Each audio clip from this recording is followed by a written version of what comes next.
Et si je vous disais que derrière les murs de pierre d'un couvent médiéval, une nonne de noble lignée a transformé les salles sacrées en chambres d'agonie, que sous les murmures des prières et la lueur des chandelles, les enfants pleuraient, tandis que les paroles saintes devenaient des instruments de douleur.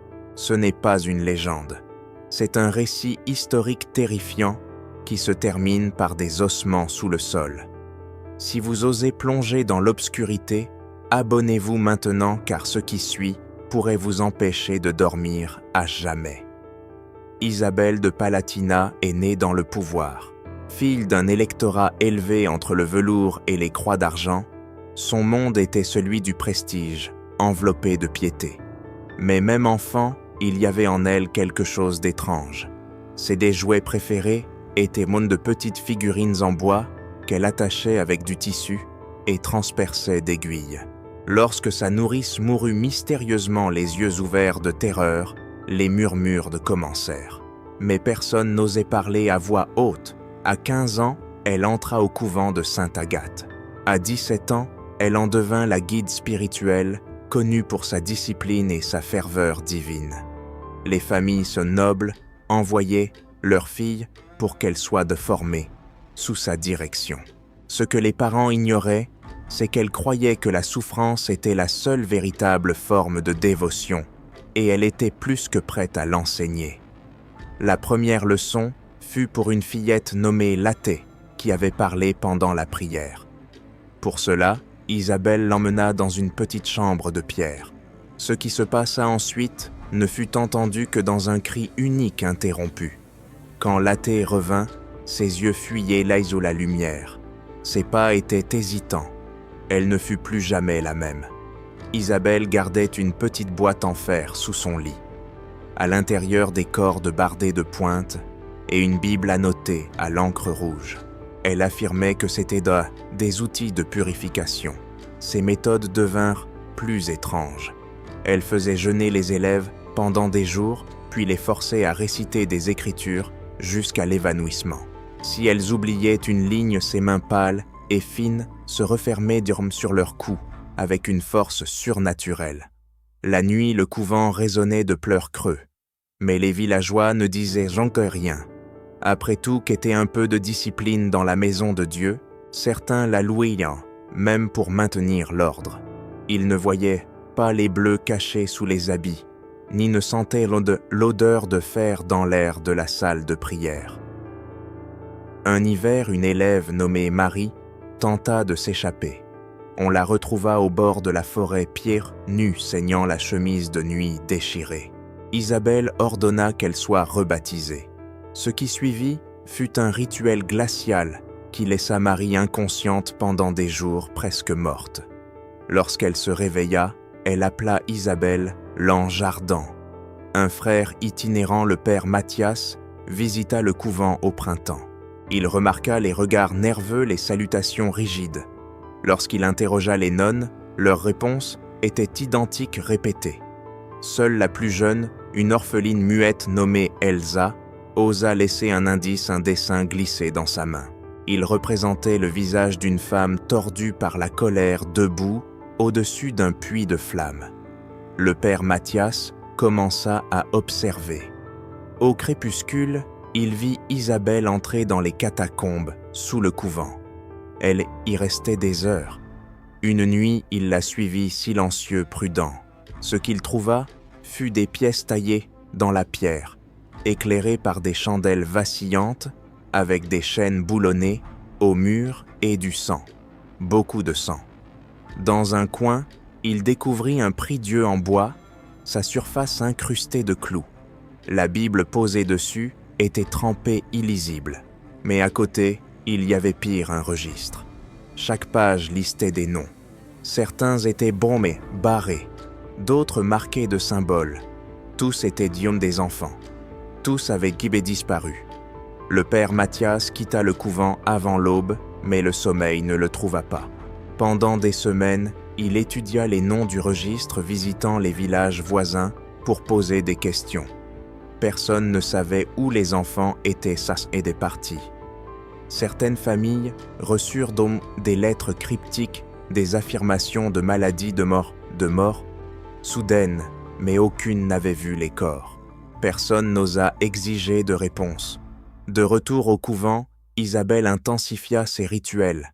Elle déclara une saison sainte de jugement, affirmant que Dieu exigeait la purification. Les élèves furent isolés, privés de confort, forcés de s'agenouiller des heures sur de la pierre brute.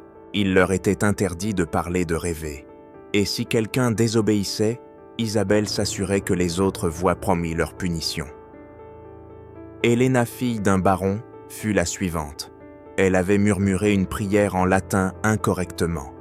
Cette nuit-là, on l'emmena dans les sous-sols. Les autres filles n'entendirent que deux choses, des chants et du métal raclant la pierre. Quelques jours plus tard, Helena revint avec les mains bandées. Elle n'écrivit plus jamais. Les nonnes craignaient Isabelle, mais elles craignaient encore plus ces autres choses. Que se passerait-il si elle parlait? Une sœur, Inès, tenta sa chance. Elle confessa ses doutes dans le confessionnal. Le lendemain matin, on la retrouva dans le puits du jardin flottant face contre l'eau, les yeux ouverts vers le ciel. Isabelle parla d'un tragique accident. Personne ne la contredit. Le père Mathias revint cette fois avec une invitation falsifiée pour une seconde inspection. Isabelle l'accueillit avec un mépris à peine dissimulé. « Nous accueillons toujours les conseils, » dit-elle. Sa voix était douce, ses yeux comme du cristal d'hiver. Cette nuit-là, il trouva les portes de la chapelle verrouillées de l'intérieur. Il soudoya un serviteur pour le conduire à nouveau dans la crypte. Ce qu'il vit le glaça.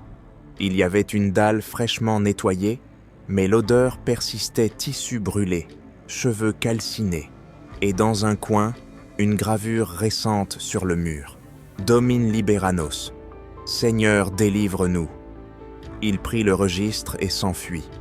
Isabelle découvrit son absence des heures plus tard. Sa fureur fut silencieuse, contrôlée. Elle rassembla les élèves et les emmena pour un rituel de minuit exigeant qu'elles effacent la mémoire de l'hérétique. Elsa, l'orpheline muette, fut forcée de s'agenouiller sur du verre. Dans la capitale, Mathias implora une enquête. L'Église hésita. La famille d'Isabelle avait de l'influence sur plusieurs abbayes, mais finalement, un évêque accepta. Une enquête fut autorisée. Des soldats furent envoyés. La nouvelle arriva au couvent au crépuscule. Cette nuit-là, Isabelle accomplit ce qu'elle appela la bénédiction finale. Le lendemain matin, on vit de la fumée s'élever de la chapelle arrière du couvent. Les soldats firent irruption sur le terrain. Ils trouvèrent dans le bâtiment silencieux, les fenêtres obscurcies. À l'intérieur, la salle principale était vide, les dortoirs abandonnés, mais derrière l'autel, l'odeur de fer les guida vers le bas. Dans les catacombes, ils les trouvèrent. Plus de 12 filles enchaînées, affamées, terrifiées. Certaines murmuraient des psaumes avec des lèvres gercées. D'autres se contentaient de fixer le vide. Dans une pièce, ils trouvèrent une chaise semblable à un trône taché de couches de sang. Sur les murs, des dessins d'anges aux ailes de couteau. Et Isabelle, elle avait disparu. Pas de traces de carrosse, pas de témoins. Il ne restait que sa Bible personnelle, ouverte sur l'autel imbibé de cire et de sang. Un seul verset était souligné « Je te montrerai le chemin même à travers le feu ». Les survivantes furent emmenées à l'évêché pour être soignées. Beaucoup ne pouvaient même pas parler. Celles qui le pouvaient racontaient des histoires de châtiments déguisés en pénitence, des clous sous les ongles, pour des pensées impures, des têtes plongées dans l'eau glacée lors de confessions de minuit. Leur corps était dirt d'épreuves, tout comme les dessins qu'Elsa avait cachés dans les plis de sa couverture. Une image attira l'attention de l'évêque. Elle montrait Isabelle debout, au-dessus d'un puits, les mains tendues vers le ciel, du sang coulant de ses paumes comme de l'eau bénite. En dessous, des dizaines de figures sans visage s'élevaient dans l'agonie. Ce n'était pas l'imagination d'une enfant, c'était un souvenir. L'Église n'eut d'autre choix que d'agir. Un décret fut émis déclarant Isabelle hérétique et fugitive. Sa famille, elle protesta par là de calomnie, affirma qu'elle était victime de clercs envieux. Mais parmi la noblesse, une peur silencieuse prit racine. Si même une nonne pouvait être un monstre qui d'autres, pendant des mois, les rumeurs fusèrent. Isabelle s'était échappée en France déguisée en veuve. Elle avait rejoint un culte dans la forêt noire. Elle avait été assassinée par ses propres disciples. Rien ne put être confirmé. Mais des mois plus tard, un chasseur trébucha sur une chapelle cachée au fond des bois, près de Mines. La structure était petite, à moitié ensevelie sous la terre et les lianes. À l'intérieur, des tapisseries pourries, des chandelles brûlées et un seul corps recouvert d'un tissu noir. Il n'avait pas de visage pour être identifié, mais dans sa main, il tenait un chapelet gravé du blason de Palatina. En 103 mots latins, était mitis et maculé sur le mur, sanguis, lux redemptio, sans lumière, rédemption. L'Église enterra le corps en secret, sans rite, sans nom, juste une dalle de pierre. Mais les murmures ne cessèrent jamais. Les fermiers près de Mines affirmaient entendre encore des hymnes la nuit venant de la chapelle en ruine. Les enfants disaient avoir vu une femme en gris observant depuis la forêt, son voile flottant bien qu'il n'y ait pas de vent. Les années passèrent, mais la douleur qu'elle laissa derrière elle ne s'effaça pas. Helena ne se remit jamais. Elle errait dans le domaine de sa famille, récitant des versets à l'envers, dessinant des anges aux ailes brisées sur chaque surface. Elsa, la fillette muette, grandit en femme silencieuse.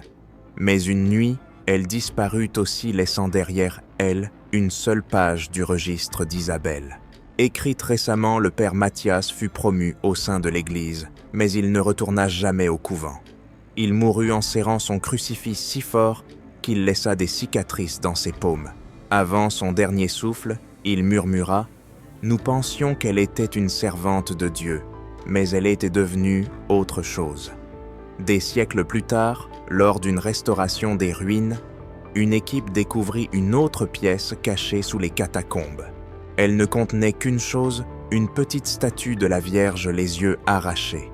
En dessous, gravés dans la pierre, se trouvaient les mots « Ne nous délivre pas du mal, laisse-nous renaître à travers lui ». L'inscription fit frémir les historiens. Elle ne correspondait à aucun écrit connu, du moins pas de la Bible. Certains érudits suggérèrent qu'il s'agissait d'une doctrine perdue, peut-être écrite par Isabelle elle-même. D'autres insistèrent sur l'œuvre d'un dévot ou d'un culte. Une théorie émergea, celle de la confrérie grise, une secte clandestine qui se serait formée après la disparition d'Isabelle, composée de femmes croyant que la souffrance débloquait la transcendance spirituelle. Leur devise, la douleur purifie, le silence sanctifie. Dans les décennies suivantes, des couvents similaires en Europe signalèrent des incidents étranges, des nonnes disparaissant, des enfants trouvés avec des marques étranges sur la peau. Dans un cas, une chapelle s'effondra pendant une messe, révélant un sous-sol rempli de chaînes. Le nom d'Isabelle était gravé sous l'autel, mais aucune preuve concluante ne la relia à ces événements. Elle resta un mythe, un avertissement murmuré aux filles dans les cloîtres obéis où la nonne sadique reviendra pour toi. Pourtant, pour les familles qui perdirent leur fille, ce n'était pas un mythe. C'était une blessure que l'histoire refusait de guérir. En 1813, un médecin allemand nommé Dr Wilhelm Koig affirma avoir trouvé un journal qu'on croyait être celui d'Isabelle. Il décrivait des rituels détaillés, impliquant jeûne, flagellation et vision d'anges ardents. Il présenta le texte à une université. Quelques jours plus tard, on le retrouva mort dans son bureau, ses yeux arrachés comme ceux de la statue de la Vierge. Le journal disparut. Il ne resta aucun registre, sauf une page déchirée, avec une phrase écrite à l'encre de noix de Galles. À travers la douleur, nous devenons immaculés. Qu'il soit ou non d'elle, l'écriture correspondait au registre trouvé des siècles auparavant. Les ruines de Sainte-Agathe tiennent encore à peine. Les habitants refusent d'y entrer. Les touristes visitent, mais la plupart ne restent pas après le crépuscule. Certains disent entendre des chants sous la terre. D'autres parlent d'une figure, observant depuis l'ancien clocher son habit flottant bien qu'il n'y ait pas de brise. Une fillette locale, nommée Anoukika, resta une nuit sur un paris. Ses amis partirent à minuit, mais elle resta. Le lendemain matin, on la retrouva devant la porte de la crypte pieds nus, murmurant le Notre Père à l'envers. Elle avait gravé un seul mot sur son bras avec un clou rouillé, Isabelle. Les seuls théologiens modernes peinent à comprendre l'héritage d'Isabelle. Était-elle folle possédée ou simplement une femme qui utilisa le voile de Dieu pour justifier son appétit de pouvoir? Peut-être tout cela à la fois. Ou peut-être a-t-elle touché quelque chose de plus ancien que la foi elle-même. Mais une chose est sûre, ceux qui s'approchent trop de son histoire en paient souvent le prix. Certains disent qu'elle observe encore, qu'elle choisit encore, que son esprit erre dans les ruines du couvent, attendant que quelqu'un ouvre la bonne porte s'agenouille, saigne croix. La page du registre d'Elsa, celle qu'elle laissa derrière elle en disparaissant, fut étudiée sous une lumière ultraviolette. Elle révéla de faibles traces de symboles invisibles à l'œil nu. L'un semblait être une croix inversée, enveloppée d'épines. Un autre ressemblait au visage d'un enfant pleurant du sang. Certains croient qu'Isabelle n'a jamais voulu échapper à la justice, qu'elle a planifié sa disparition depuis le début. Un rituel, un sacrifice, peut-être même une transformation, comme si elle croyait que la mort n'était pas une fin, mais une porte. Une confession récemment découverte d'une nonne anonyme du XVIIe siècle disait « Nous ne suivions pas Isabelle, elle suivait autre chose, quelque chose qui murmurait dans l'obscurité et portait le visage de Dieu. » Le document fut brûlé peu après avoir été lu à voix haute. Même aujourd'hui, les artefacts supposément liés à Isabelle circulent parmi les collectionneurs. Un chapelet fissuré qui provoquerait des hallucinations, une page de prière en latin qui saigne lorsqu'elle est éclairée par une chandelle. La plupart sont des faux, mais pas tous. Un historien devint fou après avoir acquis une supposée copie de sa Bible personnelle.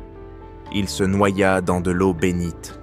Une équipe d'enquêteurs paranormaux entra dans les ruines de Sainte-Agathe en 2019. Ils diffusèrent en direct pendant 6 heures. Les 30 dernières de minutes furent corrompues.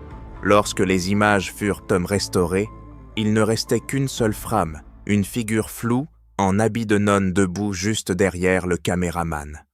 Un silence durable entoure son histoire.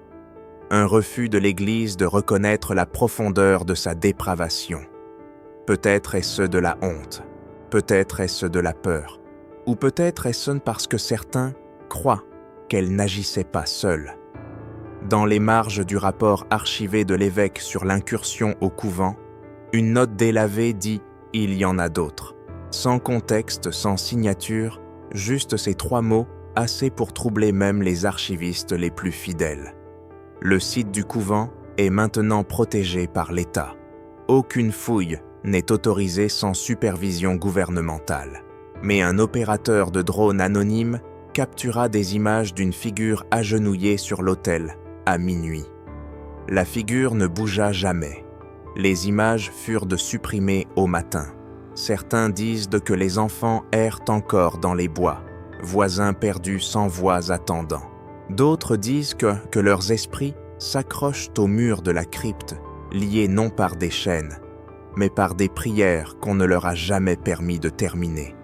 Et dans les heures les plus sombres, quand personne ne regarde, une voix résonne à travers la pierre, que les innocents souffrent, que leur douleur purifie le monde. Que ce soit le vent, la mémoire, ou quelque chose de bien pire, personne n'ose répondre. L'Église n'a jamais canonisé les victimes. Leurs noms furent effacés discrètement des registres. Leurs familles furent mis dédommagées par le silence et des menaces voilées. Les archives de Sainte Agathe furent mis scellées dans les archives du Vatican classées comme anomalies doctrinales. Mais la vérité a une manière de s'infiltrer à travers la pierre. De temps en temps, un document apparaît, une confession, un témoignage, un nom griffonné sur un mur ancien, assez pour rappeler au monde qu'Isabelle était irréelle et que son obscurité n'a pas été enterrée seulement cachée. Les psychologues d'aujourd'hui étudient Manson cas comme l'un des premiers cas connus de sadisme spirituel. Mais beaucoup soutiennent aussi que ce qu'elle pratiquait n'était pas une simple folie. C'était systématique, rituel, intentionnel. Certains chercheurs croyaient qu'Isabelle ne se contentait pas de torturer. Elle expérimentait, testant les seuils de la douleur et de l'obéissance, cartographiant combien d'agonie il fallait pour briser une âme et la remplacer par la foi. Son héritage résonne dans les murmures des institutions religieuses, dans les débats sur le châtiment corporel, dans l'éthique de la pénitence. Mais sa contribution la plus terrifiante fut l'idée que la douleur pouvait être sacrée, que le salut exigeait la souffrance. Dans l'Allemagne moderne, les ruines de Sainte Agathe attirent des pèlerins certains, en quête d'histoire, d'autres choses de plus sombres. Les graffitis marquent désormais les murs de la crypte. Je crois que son sang coule encore. Rends-moi pur. Un prêtre chargé de bénir le site en 2007 refusa de compléter le rituel. Il partit au milieu de la prière, tremblant, murmurant « Quelque chose a répondu ». Il fut déchu de son poste peu après. Les habitants, surtout les anciens, évitent la zone après la tombée de la nuit. Certains placent du pain et du sel à leur porte à l'anniversaire de l'incursion. D'autres allument des chandelles pour les filles disparues, mais ne prononcent jamais leur nom à voix haute. Les noms ont du pouvoir, disent-ils. La mémoire aussi. Isabelle de Palatina ne fut jamais capturée, jamais jugée, jamais punie aux yeux des hommes. Mais l'histoire peut-être est son exécution lente. Un registre non pas de justice, mais d'avertissement. L'horreur qu'elle infligea ne vit pas dans les cris, mais dans le silence qui suivit. Dans la manière dont les institutions détournent le regard quand les loups portent des robes saintes, dans la manière dont la croyance peut être une arme contre les faibles. Que se serait-il passé si quelqu'un avait parlé plus tôt, si la peur n'avait pas gagné, si la foi n'avait pas aveuglé? Mais ce qui est le plus glaçant, c'est combien d'Isabelle avons-nous oublié? Ou pire, combien laissons-nous encore prospérer protégés par des robes des titres et la confiance? Dans certains couvents reculés du monde des rituels ont encore lieu en secret. L'obéissance est toujours exigée sans question, et le silence règne encore. Se souvenir d'Isabelle n'est pas la glorifier. C'est affronter une vérité que nous cachons souvent. Le mal ne vient pas toujours avec des cornes. Parfois, il porte un voile, tient un chapelet, murmure des Écritures. Peut-être croyait-elle que ce qu'elle faisait était juste. Peut-être est-ce ce qui rend cela plus terrifiant. Car si une femme a pu tordre la foi en torture, combien d'autres pourraient-elles faire de même? L'histoire est pleine de monstres. Mais ceux enveloppés de sainteté sont les plus difficiles à voir et les plus difficiles à arrêter. La chapelle d'Isabelle est maintenant une ruine. Pourtant, certains disent que les pierres saignent encore les nuits, froides, que les pleurs reviennent avec la brume, que les cloches sonnent sans vent. Et au fond de la crypte, là où les chaînes pendaient autrefois et où les prières se transformaient en cris, il y a un froid qui ne part jamais, une présence qui ne s'efface jamais. Alors, si vous visitez un jour Sainte Agathe, ne prononcez pas son nom. Ne vous agenouillez pas. Et pour l'amour de Dieu, n'écoutez pas quand quelqu'un murmure derrière vous, confessez-vous. Car Isabelle de Palatina est peut-être morte, mais son évangile de douleur résonne encore. Et si nous ne nous souvenons pas, si nous ne parlons pas, alors l'histoire s'agenouillera à nouveau et le voile ne sera jamais levé.